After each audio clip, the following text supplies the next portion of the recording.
Olá pessoal, tudo bem? Bom, meu nome é George Terra, sou mediador do Polo CGOS Campus dos Goitacazes. E esse vídeo de hoje tem como finalidade dar uma continuidade num assunto que já está sendo tratado nas últimas semanas, que é a parte de isomeria, tá? Só dando uma recapitulada, isomeria nada mais nada menos são compostos orgânicos em que apresentam a mesma fórmula molecular, mas têm propriedades totalmente diferentes, tá bom? Seja propriedades físicas, químicas. Então, isso há uma diferença, há um composto diferente ali, então isso é um caso de isomeria. A gente viu que a isomeria tem duas maneiras: a isomeria constitucional ou plana, que foi trabalhado com vocês nas últimas aulas, e a isomeria espacial, é o que eu vou tratar com vocês. O que difere uma isomeria constitucional para uma isomeria espacial se baseia-se na conectividade dos átomos. Enquanto na isomeria constitucional a conectividade dos átomos muda, na isomeria espacial não tem nada a ver com isso. O que vai mudar vai ser o arranjo tridimensional, ou seja, você pode ter num composto átomos que estão para frente do plano, enquanto outro composto está para trás do plano. Então isso caracteriza compostos diferentes, tá? Então eu vou tentar trabalhar com vocês mais sobre a isomeria espacial, em que ela pode ser geométrica e também pode ser óptica, tá bom, gente? Bom, pessoal, então pelo que foi falado com vocês, eu vou tratar a isomeria espacial, em que o que vai diferenciar os compostos vai ser o arranjo tridimensional entre os átomos desses compostos, e que a isomeria espacial é dividida em tanto isomeria geométrica cis e trans como isomeria óptica, tá? Então, partindo disso, a isomeria geométrica cis e trans, ela vai ter como duas características principais a seguinte situação. A primeira é quando eu tiver cadeias abertas com ligação dupla entre carbonos com ligantes diferentes. Ou seja, para ter isomeria geométrica, uma situação provável é quando eu tiver ligações duplas, tá? Ligações duplas, sendo que nesses carbonos das duplas, eles vão ter que ter necessariamente ligantes diferentes, tá? E a referência que eu vou trabalhar com vocês de cis e trans vai ser sempre se baseando no hidrogênio, tá? A grande parte. Então é o seguinte, se eu tiver uma ligação dupla, lá tem um alceno ligação dupla, eu faço um corte nessa ligação dupla. Eu vou atribuir um plano superior e um plano inferior. Se meus hidrogênios dos dois carbonos das duplas estiverem no mesmo plano, seja superior ou inferior, eu vou ter como característica uma isomeria geométrica cis, tá? Mas se eu tiver agora, tem uma ligação dupla, faço um corte, tem um carbono da dupla, um hidrogênio, um plano superior e outro carbono da dupla num plano inferior. Estão em sentidos opostos. Isso caracteriza uma isomeria geométrica trans. Tá, gente? Então, essa é a ideia. Então, vocês podem ver na figurinha aqui, por exemplo, isso. Vamos imaginar que o hidrogênio é azulzinho. Se eu tenho dois hidrogênios de carbonos da dupla no mesmo plano, cis. Se forem sentidos opostos, trans. Tá? Aqui só para dar uma ilustrada no seguinte, quando foi falado a respeito de carbonos das duplas com ligantes diferentes. Repara aqui, se eu tenho um carbono aqui, 1, 2 e 3. Se o primeiro carbono tem dois ligantes, sendo que os dois ligantes são iguais, não tem como você ter prioridade de ver quem que vai estar, prioridade o de cima ou de baixo, que vai ter como você ver se vai ser cis ou trans. Então, com isso, sempre que tiver uma ligação dupla, em que um carbono da dupla tiver ligantes iguais, jamais vai ter isomeria geométrica. Não vai ter como você prever que tipo de isomeria vai ser, gente. Tá? Uma outra situação para isomeria geométrica cis e trans é quando eu tiver ciclos, tá? Cadeias fechadas saturadas, em que o que vai identificar se vai ser isomeria cis e trans, muitas vezes, tá, gente? Muitas vezes é nas representações desses, o pintadinho aqui e o tracejado. Um pintado quer dizer que está para frente do plano e o tracejado indica que está para trás do plano. Então, nesse aqui, ó, vocês podem ver nesse exemplo aqui primeiro, eu tenho dois ciclos, em que o primeiro ciclo, o hidrogênio está para frente, né, nesse carbono, e no outro também está para frente. Então, ambos estão no mesmo plano. Então, eu já sei que é uma isomeria cis. Já no outro, o que acontece? Eu tenho um carbono eu tenho para frente e o outro está para trás. Estão em sentidos opostos os hidrogênios. Então eu já sei que é uma isomeria geométrica trans. Tá? Aqui embaixo é o mesmo princípio. Repara que quando eu tenho grupos no mesmo Mesmo plano vai ser cis. Se vão estar em planos opostos, vai ser trans. Então quando eu for atribuir isomeria geométrica, eu vou ter que ver necessariamente se há, primeiramente, a cadeia ligação dupla, tá? Verificando se nos carbonos das duplas tem ligantes diferentes, ou se você tiver ciclos, cadeias fechadas, saturadas, tá? Onde vocês vão poder identificar se há isomeria cis ou trans, tá, gente? Uma outra situação agora é a isomeria óptica. A isomeria óptica ela está associada ao seguinte, ela vai ser caracterizada quando ela conseguir desviar o plano de luz polarizado. O que é, Jorge? É o seguinte, a nossa fonte de luz, vamos imaginar uma lâmpada comum, ela é uma luz não polarizada, quer dizer que ela consegue ser, ela é direcionada para todos os sentidos, tá? Você não tem como escolher um determinado sentido para a luz ir propriamente. Aí o que acontece? Há um equipamento, tá, chamado de polarizador, que vai polarizar essa luz. Então a luz vai se tornar polarizada. Então você vai fazer com que a promoção apenas de um sentido da luz. E quando você faz essa luz polarizada incidir num composto que tem uma isomeria óptica, o que vai acontecer? Esse composto ele pode desviar a luz para um sentido direito ou esquerdo.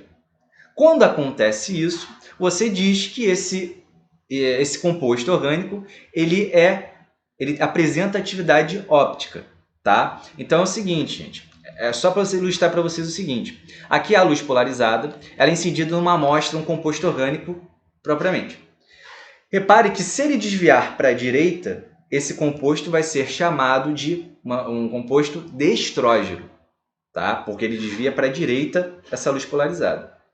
Já se você incidir uma luz polarizada num composto e que desvia a luz polarizada para o lado esquerdo, vai ser chamado de um composto levógeno, tá? Então, destrógeno desvia a luz para a direita. Se for para a esquerda, levógeno. E eu diria para vocês que a isomeria óptica, vamos dizer assim, uma das palavras-chave para ela vai ser a respeito em que necessariamente vai ter que ter carbono quiral, ou seja, também chamado de carbono assimétrico. Quer dizer o seguinte, carbono quiral, gente, nada mais nada menos, é um carbono em que apresenta 4 ligantes diferentes. A gente sabe que o carbono faz 4 ligações, mas essas 4 ligações vão ter que ser diferentes. Se tiverem ligações iguais, se tiver 2 ligantes iguais, por exemplo, não vai ter isomeria óptica, tá? Ele necessariamente vai ter que ser um carbono quiral, tá? O quiral vem no grego questão de mão, tá? Porque eu vou falar para vocês mais para frente, mas só para ter uma ideia. Tá bom, gente? Então, quando eu tiver isomeria óptica, eu vou ter que ter carbono quiral, tá? E esse carbono quiral, vamos dizer assim, o composto em si vai ser chamado de enantiômero, tá? Então, enantiômero vai ser uma situação onde há presença de carbonos quirais, tá, gente?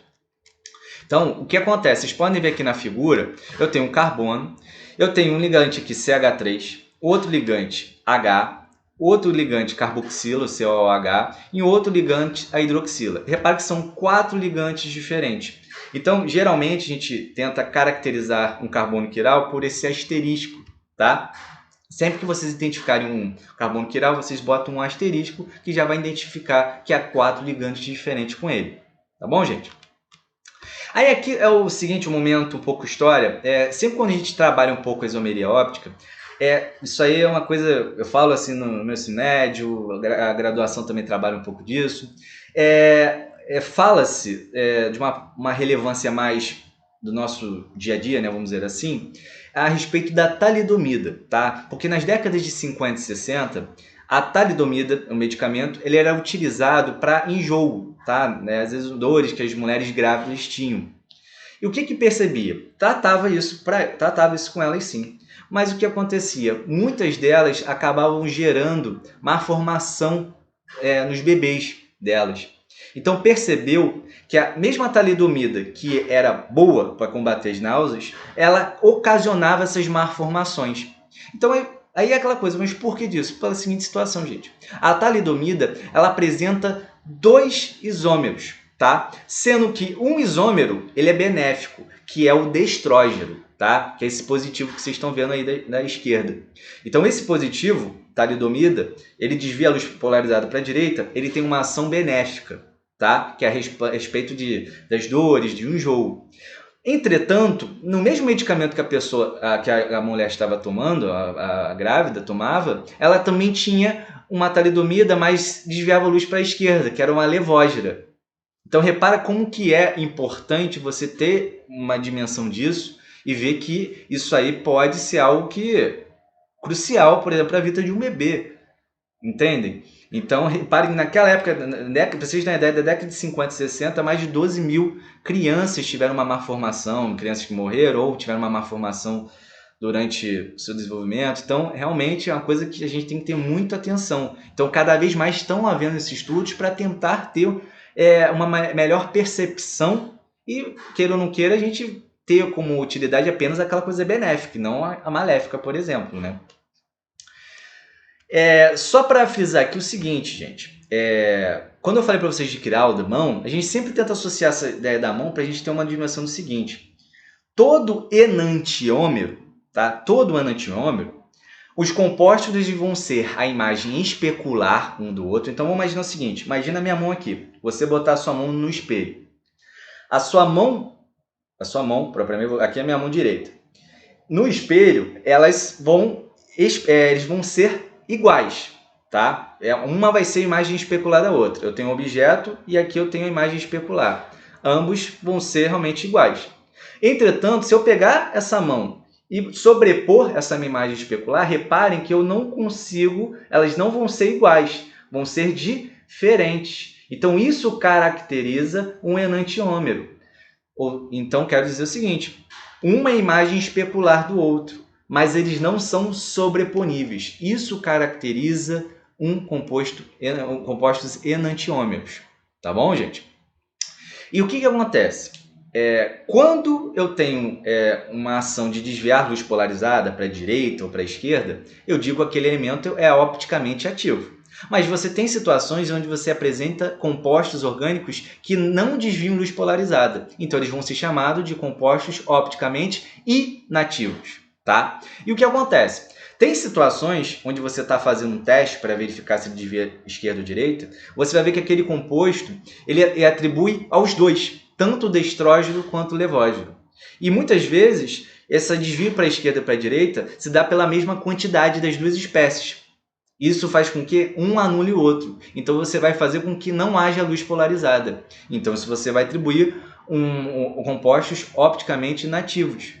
Também podem ser chamados de mistura racêmica. Então, mistura racêmica é isso. Quando você tem a mesma quantidade de estrógeno e levógeno que um anula o outro. E aí, você vai fazer com que não vai ter desvio de luz polarizada. Tá bom, gente? Aqui vocês podem até ver um exemplo de um ácido lático, um para o outro. Você pode ver assim, parece que são iguais, mas vai ver um desvio de luz polarizada diferente. Um vai ser ácido lático D e o outro vai ser um ácido lático L, tá? De destrógeno e levógeno. E aqui tem um cálculo para vocês terem mais ou menos ideia de quanto que eu posso ter uma dimensão, quantos compostos vão ser gerados. Então, o que acontece? Quando eu quero saber se isômeros são opticamente ativos, é só você pegar 2 e elevado a N. N quer dizer a quantidade de carbonos quirais, tá? Então, se eu tiver 2 elevado a 1, vão ter quantos isômeros ópticos ativos? Gente, 2 isômeros opticamente ativos. E na lógica eu já vou saber que é o quê? Um vai ser destrógeno e o outro vai ser levógeno, tá? Um outro cálculo que se baseia para saber agora a respeito de isômeros opticamente inativos, ou mistura racêmica, vai se dar por 2 elevado a N menos 1. Então, como eu falei para vocês, se eu tiver um carbono quiral apenas no meu composto, 2 elevado a 1 menos 1. Isso vai dar o quê? 2 elevado a 0. E eu sei que qualquer número elevado a 0 vai dar 1. Então, eu vou gerar uma mistura racêmica, ou um composto opticamente inativo. Tá? Então, aqui, só para vocês terem em mente aqui o seguinte. Quantos isômeros ativos e inativos existem no 3-metil-hexano 2-ol? Olha, tem uma estrutura, tem 6 carbonos na minha cadeia principal, em que reparem que no carbono 1 não tem. Se eu estou associando a isomeria óptica, eu tenho que ver se há um carbono quiral. Lembra? É enantiômero. No primeiro carbono não tem como, porque você tem 3 ligantes iguais, hidrogênio, não quero.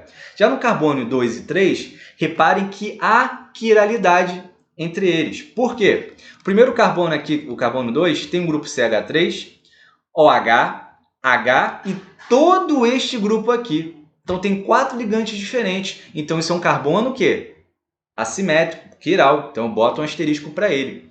O outro carbono, carbono 3, reparem, eu tenho todo grupo aqui, o CH3, todo grupo aqui, o propil, e esse AH aqui. São 4 grupos diferentes também. Então, isso caracteriza um carbono quiral. Também bota um asterisco. Então, eu tenho 2 carbonos quirais. Repare que os outros não vai ter nada, porque vão ter grupos iguais, hidrogênios, né? Repare, o carbono 4, carbono 5 e 6, tudo hidrogênios.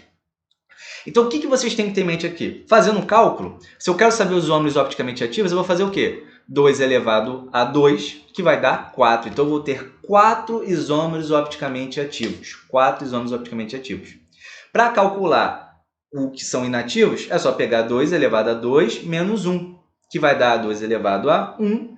Então, vai gerar 2 isômeros opticamente inativos. Então, o que vocês têm que ter em mente aqui, gente? Eu quero fazer de maneira um pouco mais só didática, da seguinte maneira. Vamos imaginar que o Dzinho é aldestrógeno, desvia de luz para a direita, e o Lzinho para a esquerda. Como eu disse para vocês que eu tenho 4 isômeros opticamente ativos, eu quero dizer o seguinte. Eu posso ter neste carbono, eu posso fazer com que esse carbono desvie a luz para a direita, como esse outro carbono, que também é quiral, desvie também para a direita. Então, ele vai ficar um Dzinho. Posso fazer uma situação onde só um vire para a direita e o outro vire para a esquerda. Como eu posso fazer o outro que vai desviar para a esquerda e o outro para a direita? E já uma situação onde todos desviam para a esquerda. Então, você vê que eu tenho 4 combinações possíveis, que faz sentido, né? À toa que eu gero 4 isômeros opticamente ativos, que são essas possibilidades. Mas quando eu comparo esses isômeros opticamente ativos um com o outro, você já consegue perceber o seguinte. Se eu comparar, gente, o Dzinho com Lzinho, por exemplo. Você repare que eu tenho tanto metade Dzinho quanto metade Lzinho, né? Então, isso vai dizer que isso aí é como se você tivesse o seguinte, você tem 50% de um e 50% de outro. Isso então vai caracterizar o quê? Uma mistura racêmica. Então, isso vai ser um isômero opticamente inativo. Enquanto o outro também, ó, o DLzinho e o Lzinho, Dzinho. Reparem que o que está mudando é só o primeiro é destrógeno e levógeno, o outro é levógeno e dextrógeno. Isso quer dizer o seguinte, que também vai ser metade. Então, isso vai gerar também uma outra mistura racêmica. E é o que condiz mesmo quando a gente for avaliar aqui a quantidade. Essas duas aqui, que a gente está avaliando, são as 2 misturas racêmicas. Enquanto essas possibilidades, essas combinações, nada mais nada menos são esses isômeros opticamente ativos. Tá bom, gente? Aí aqui são questões que a gente vai, só para ter uma ideia, a UERJ, tá? O ácido linoleico, essencial à dieta humana, apresenta a seguinte fórmula estrutural espacial, tá? Reparem aí. Primeira coisa que vocês veem, gente, ele fala aqui como é possível observar ligações duplas presentes nos átomos 9 e 12 afetam o formato espacial da molécula. Ou seja, se fala alguma coisa espacial, você já tem que associar que vai trabalhar a isomeria espacial. Se tem dupla, eu sei que isso já vai ser atribuído ao quê, gente? Isomeria óptica? Não. Isomeria geométrica, tá? Já vai momento da manivela, vai lembrando, tá? Então, o carbono 9 e o 12, a gente está vendo o 9 e o 12. Aí, o que vocês têm que ter em mente? Seguinte, as conformações espaciais nessas ligações duplas são denominadas respectivamente quais? Olha, nesse carbono aqui, o que vocês podem ver? Se eu traçar uma linha aqui, eu sei que esse carbono está ligando a todo grupo aqui, e eu sei que se não tem nenhum ligante aparecendo aqui, eu sei que isso aqui é hidrogênio, correto? Quanto o outro carbono, é o mesmo princípio. Você tem esse ligante todo aqui em cima, e eu sei que tem hidrogênio aqui. Se o hidrogênio, os 2 hidrogênios estão no mesmo plano, eu sei que isso vai ser o quê, gente? Cis, certo? E já o outro, o que vocês têm que ter em mente? É o seguinte, é o mesmo princípio, esses carbonos das duplas, esse carbono está fazendo ligação com esse ligante enorme aqui, e eu sei que tem hidrogênio. Neste, o mesmo princípio, está se ligando a esse grupo todo aqui, e eu sei que tem hidrogênio. Se ambos estão no mesmo plano, eu sei também que é cis também. Correto, gente? Então, só para falar da maneira certa, esse aqui é o carbono 9 e o carbono 12 é esse, tá, gente? Porque começa sempre pela nomenclatura, sempre vai começar pelo grupo funcional, tá? Que é o grupo carboxílico. Então, nessa situação, eu sei que tanto o carbono 9 quanto o 12 vão ser que tipo de de conformação espacial vai ser cis, ambos. Correto, gente? Tranquilo? A próxima questão aqui é o seguinte: a anfetamina, a questão da UERJ também, representa a seguinte, representada a seguir por sua fórmula estrutural plana. Pode ser encontrada de duas formas especiais diferentes, sendo que apenas uma delas possui atividade fisiológica. Então, repare, eu tenho lá minha estrutura. Essas diferentes formas espaciais correspondem aos isômeros denominados o quê? Então, repare. Eu tenho, vamos lembrar da isomeria espacial. Tem isomeria geométrica. Tem que ser dupla ou ciclos, sendo que os ciclos têm que ser saturados. O único ciclo que eu tenho aí é este aqui, concordo, gente? E a gente sabe que essa bolinha quer dizer que é o quê? Isso é um benzeno, é uma dupla alternada. Você tem uma dupla simples. Então, isso propriamente não vai caracterizar uma situação de isomeria geométrica no caso de ciclos fechados, de cadeias fechadas, perdão, não vai caracterizar, correto? Então, o que a gente vai ter que ter em mente aqui? Isomeria geométrica não pode ser.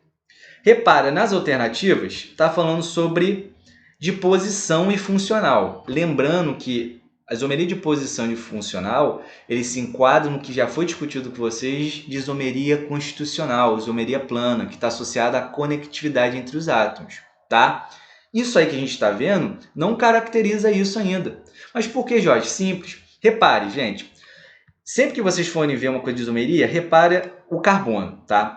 Se vocês virem o carbono fazendo 4 ligações diferentes, vocês já vão saber que isso é uma isomeria ótica ou óptica, que também é falada, tá? Então, repara, esse carbono não pode ser, tem 2 hidrogênios, 2 ligantes iguais, não pode.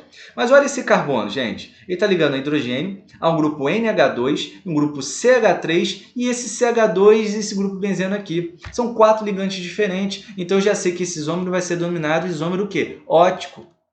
Tá, gente? Então aqui, ó, o asterístico, carbono quiral e marco lá. Então a letra D é a resposta. Aqui é uma questão do Enem 2018, você vê que é bem recente. Várias características e propriedades de moléculas orgânicas podem ser inferidas analisando sua fórmula estrutural.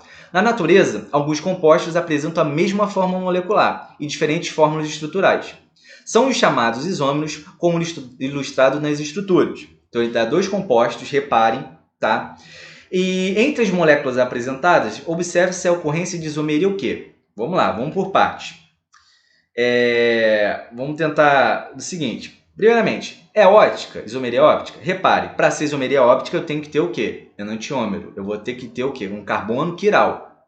Tem um carbono quiral aí, gente? Tem. Aonde? Repare, eu tenho um carbono, 2, 3. Tenho 3 carbonos. Sendo que no carbono 2... eu tenho um grupo OH ligado a ele, um grupo CH3 e um grupo COOH. E aqui, como não tem nada, eu sei que é o quê? Hidrogênio. Tem 4 ligantes diferentes. Então, isso é um carbono que? Quiral. Tá? Então, isso vai se basear numa isomeria ótica, ou óptica também, como fala. Tá? Então, vocês conseguem identificar isso, gente, a respeito do carbono assimétrico, carbono quiral? Então, ó, repare no carbono 1 quanto carbono 2, não está mudando nada de conexão de um átomo para outro, mudando uma função, não está acontecendo nada disso. Só está mudando realmente essa situação de você ter 4 ligantes diferentes, onde você pode ter uma situação que vocês estão vendo aqui, ó, um está para frente e o outro está para trás do plano. Se está um para frente e outro para trás, isso você vai estar mudando o quê? Um arranjo tridimensional dos átomos, e não a conectividade entre eles. Então isso só pode ser a letra A, ótica. Tá? Porque de função de cadeia, por exemplo, a isomeria é o quê? Isomeria é constitucional, em que está atribuída a conectividade, mudança de conectividade dos átomos. Aí não está acontecendo nada disso. Já a geométrica, lembrando que a geométrica só pode ser ligações duplas ou ciclos. Nesse caso não está acontecendo nada disso, então não é isomeria geométrica. E de compensação também é um outro tipo de constitucional. Então a gente só vai por eliminação ver que é a letra A. Tá, gente? Então, gente, agradeço todo mundo aí, tá, gente? Dá um likezinho para dar uma força pra gente lá, tá? E qualquer coisa, estamos aí para ajudar, tá bom, gente? Um grande abraço, tchau, tchau.